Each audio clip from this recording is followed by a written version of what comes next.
Hi friends, welcome to AS Times. Friends, వీరందరి ఖాతాలకు డబ్బులు అయితే రానున్నాయండి. సో ఏ పథకం కింద రానున్నాయి, ఎవరెవరికి డబ్బులు అయితే రానున్నాయి, సో దానికి సంబంధించినటువంటి పూర్తి వివరాలు మనం ఈ వీడియోలో తెలుసుకుందాము. ఈ వీడియోలోకి వెళ్ళే ముందు ఒక చిన్న రిక్వెస్ట్ ఫ్రెండ్స్, ఈ వీడియోని ఎక్కడ స్కిప్ చేయకుండా పూర్తిగా చూడండి. అలాగే ఈ వీడియో నచ్చినట్లయితే కంపల్సరీ లైక్ చేసి మన ఛానల్ని సబ్స్క్రైబ్ చేసుకుని ఫాలో అవుతుండండి.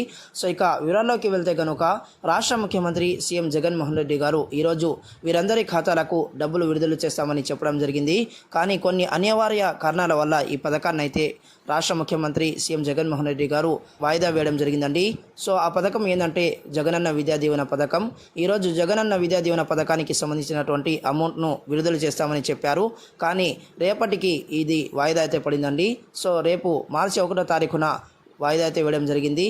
రేపు విద్యార్థుల తల్లుల ఖాతాల్లో ఈ డబ్బులు అయితే జమ కానున్నాయండి. సో ఇదండి అప్డేట్. ఈ వీడియోని మర్చిపోకుండా లైక్ చేయండి, మన ఛానల్ని సబ్స్క్రైబ్ చేసుకుని ఫాలో అవుతుండండి. So thanks for watching this video. All the best.